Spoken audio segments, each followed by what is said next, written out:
What's up, everybody? Happy Tuesday. Hope all you're having a great day so far. Hope you all had a great Labor Day weekend. I hope you all rested up. You got all the rest that you need because we're back. It's been a long few days, a well-needed few days. Um, but we're back again. Everything's back in rotation. Um, Getting into this episode, parental discretion is advised. For anybody who's, you know, not used to swearing, it might be a lot of it in this video. I'm just saying. Because after that episode I just watched, it made me want to slap some people. I wanted to reach through the TV screen today and knock the shit out of some of these people. It's like, you could be gone for like 4 or 5. How long we been gone? For a few days. We come back to this bullshit, and people still ain't got no common sense. Still ain't got none, but we gonna work that out though. We gonna see if we can fix that. Hopefully. Getting into this episode, fucking Cameron. I never thought in a billion years, if you would have told me this 5 years ago, Carly's daughter, Elizabeth's son, I would have never believed you. If you would have told me this 5 years ago, I wouldn't have believed you. No. Hell no. Carly's kid and Elizabeth's child together? Well, not as a couple right now, but I'm just saying, even friendly, I would have never believed that shit.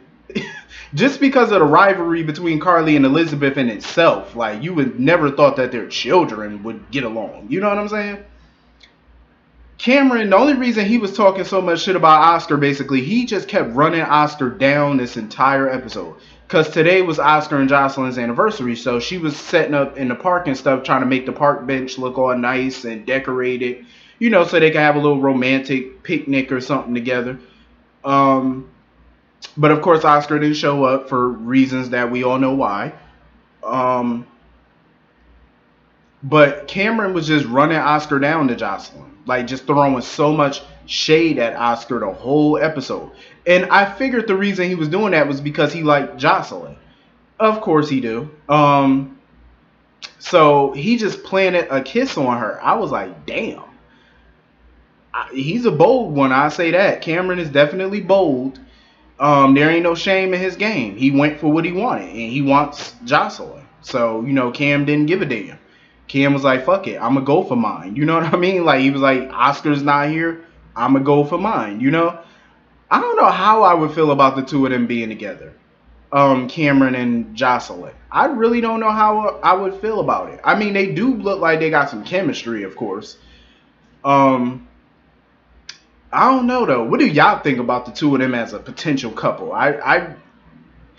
I mean, it would set up for some good conflict between Carly and Elizabeth, though, because we all know they can't stand each other. So, Carly might not be too thrilled. But anyway, Julian, I can respect the fact that he went to Drew to, talk to him about Oscar. But basically, he wanted Drew to talk to Oscar to see if Drew can get Oscar to like Julian. I agree with Drew. I have to agree with Drew on this one. Julian has to put that work in itself. You know what I'm saying? Because Oscar is a teenage boy. You cannot force him to like somebody. You can't do that. What I think Julian should do is make an effort with the boy. Not saying that he hasn't before, but he should try to make more of an effort. You know what I mean? Try to get to know Oscar. Like, ask him questions about what he likes. Like, find out his interests. Or maybe go to Kim and ask her what Oscar likes and stuff. And see if they can find some type of, common interest that they can talk about. You know what I'm saying? Like, you got to go in slowly. You know what I'm saying? You can't just rush and force this kid to like you. You know what I'm saying? He has to, you got to warm up to it. Get to know him slowly. You know what I'm saying? And it could work out for you. Because a lot of kids do want their parents together. Like Drew said, that's what a lot of kids want. Their parents to be together. But, they're just going to have to accept disappointment that, their parents are not getting back together anytime soon, or sometimes they don't get back together ever. You just have to accept that reality. So I think Julian should just take it easy. Just go slow with it. Find out his interests. Just warm your way up to it. You know what I mean? Don't try to force it. Don't overdo it. Just slowly but surely. You know what I mean? Just take it one day at a time. Um. So in this whole court case, I felt like this whole part of the storyline was a waste of time. The birth mother, at Julian's assistance, decided not to pursue custody of her son. She didn't even show up to the hearing. And she asked Diane to draw up papers relinquishing all her rights to the child. I have to agree with the judge. Even the judge was like, okay, so you mean to tell me all of this was a waste of time? What the hell are we all here for?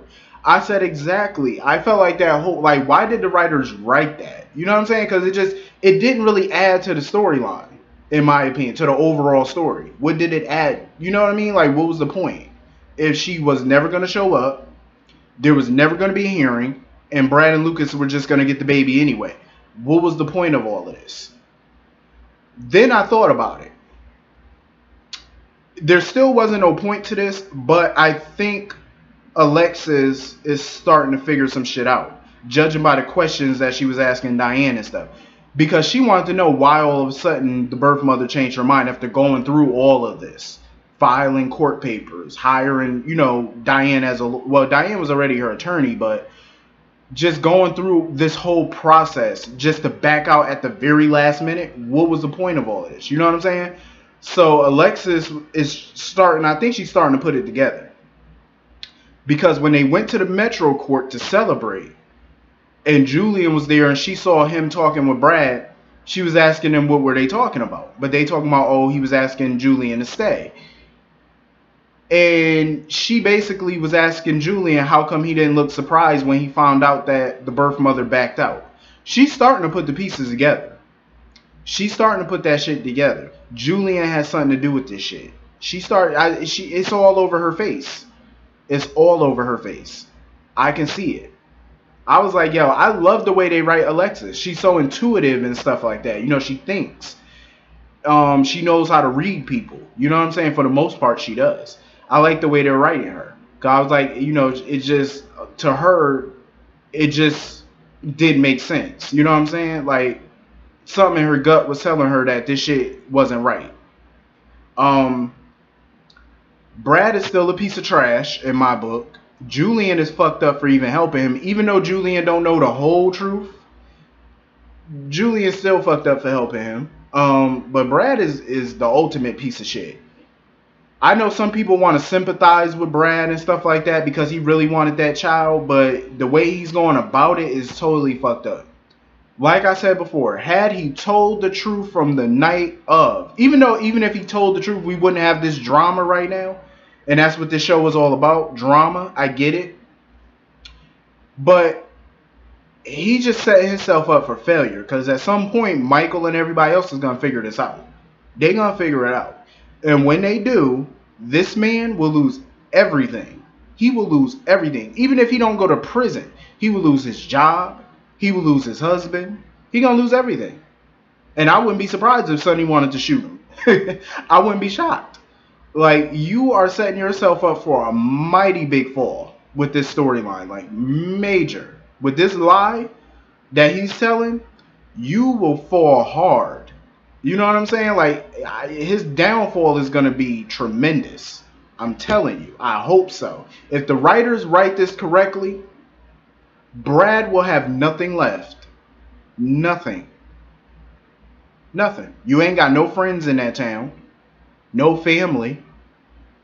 Besides Lucas. And like I said, once this truth come out, all hell gonna break loose on him. I'm telling you. People are going to blow up at Brad. There ain't no way he walking away out. Even if you don't go to prison, you're losing everything else. The only thing you're going to have is your life. If that. You know what I mean? He just fucked up. He fucked up majorly. But anyway, moving on from that. Ryan fucking Chamberlain is back on the loose, people. Hide your kids. Hide Felicia. Hide everything. Ryan is back on the hunt. I said, oh shit. Ryan is a psychotic son of a bitch. I'm gonna tell you that right now. That bastard is crazy. Like, he locked his own brother up with no shame, telling him, "Oh, I'm gonna take care of your patients." I said, "Oh Lord." I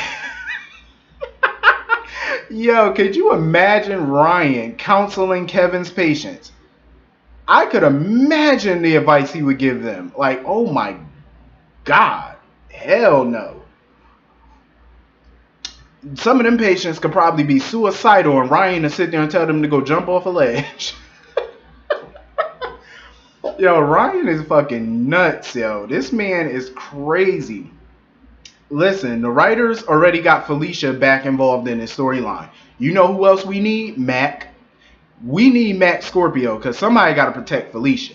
Mac, you got to protect your lady. I'm telling you, Ryan is on the loose. Ryan is on the loose, and only bad things will happen from here on out. I feel bad for everybody in Port Charles, because Ryan is sadistic. This mother is crazy. Like, we talking fucking One Flew Over the Cuckoo's Nest crazy. Like, that motherfucker is sick. He about to, I could tell when he walked into that hospital, he strolled in that hospital looking like a straight up pimp. The way he was walking, I said, oh hell. Ryan is about to break loose in that town. I'm telling you, like, he is about to bring so much hell in that town. I wonder who gonna notice though, the change in Kevin. I wonder who's gonna notice. If Felicia see him, I'm pretty sure he gonna say or do something to make her think. You know what I mean? Like, he gonna say, he gonna slip up when he see Felicia. He might pull it off with everybody else, but when it comes to Felicia, he gonna slip up. I could tell. Ryan, he always does. But you know, some people in the comment section brought up a good point about Carly. Because remember, he does like blondes. His weakness is blondes. So if he see Carly, he might start becoming fixated on her. And I was like, oh Lord. Ryan is a fucking mess. I'm loving this storyline. This storyline, I'm fucking loving it. So moving on from that, Oscar's in the hospital. Apparently he had some type of condition ever since he was a child. So now it's getting worse. And that's what caused his collapse. So the doctors want to run CT scans. They want to run all type of exams.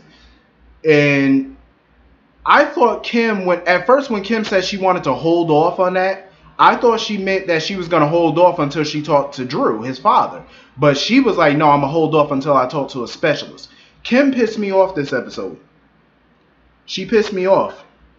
And I'm going to tell you why she pissed me off. Because throughout this whole episode, she did not think about calling Drew.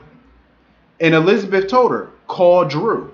You know what I'm saying? Let him know about his son. She said, no, I don't want to call him. There's nothing he can do. What? I don't give a damn if Drew is not a doctor. Who cares? That's his son. How you going to sit there talking about, I don't want to call him because there's nothing he can do? Trick, there ain't nothing you can do. Yeah, you're a doctor, but you're not a neurosurgeon. You're a baby doctor. So there ain't really shit you can do.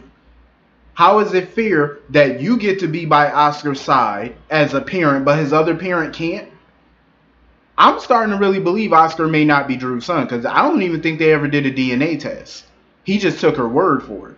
You know what I'm saying? Because I felt like that was fucked up, like, for her to sit there and say something like that. And I was just looking like, are you crazy? Even if physically he cannot do anything for his son, I think it would mean more to Drew. I mean, more to Oscar for the fact that his father is by his side. You know what I'm saying? So it pissed me off that she didn't even think about calling him. And even Jason, I'm like, okay, Jason, why are you not calling him? But I did like the fact that at the end, Jason at least found him at the Metro Court and he told him about it. If I was Drew, I'd be pissed at Kim. I would be ready to strangle her, because that's fucked up to not tell this man that his son is in a hospital with a serious condition. And you want to know what really pissed me off even more was when Oscar was telling Kim that he had to get out the hospital because today was his anniversary to Jocelyn. Kim told him, oh, I'll call Jocelyn and let her know. I said, what? So you can call Jocelyn to let her know what happened, but you won't call his father to let him know. that his son is in the hospital. I have no more words for this. I was pissed. I said, "Are you serious? You can call his girlfriend, but you won't call his father? What fucking world are you living in?" I was like, "Is this trick crazy?" I said, "This bitch done lost her mind." Because we all know. Now, let's be honest. If the roles were reversed and Drew was in that hospital with Oscar and he did not call Kim, we all know Kim would have been pissed. We all know it. She would have been mad as hell at Drew. I mean, think about it. When Drew wanted to teach Oscar how to box, she was mad about that. So we all know if Drew kept this from her, she would have been overly pissed. But it's okay for her to keep this from him, and I'm glad Elizabeth let her know. Like when Elizabeth was with Drew, she kept a lot of lies from him. And I agree with Elizabeth. That man has had so many lies and secrets kept from. He has so many secrets that people told him, so many lies to last him 2 lifetimes. That shit is the truth. And it's fucked up that even after Elizabeth told her that, she still didn't want to call him. I said, this bitch is crazy. She's nuts. I love Tamara Braun though. Tamara Braun is killing this character, but I was like, this character irking my soul though today. I was like, why would you not want to call his dad? I was like, that shit is stupid to me. But anyway, I think that's everything in this episode. Again, I hope all you have a great day. Hit the comment section. Let me know what y'all thought about today's episode. I will see you all tomorrow. Have a great day. Peace.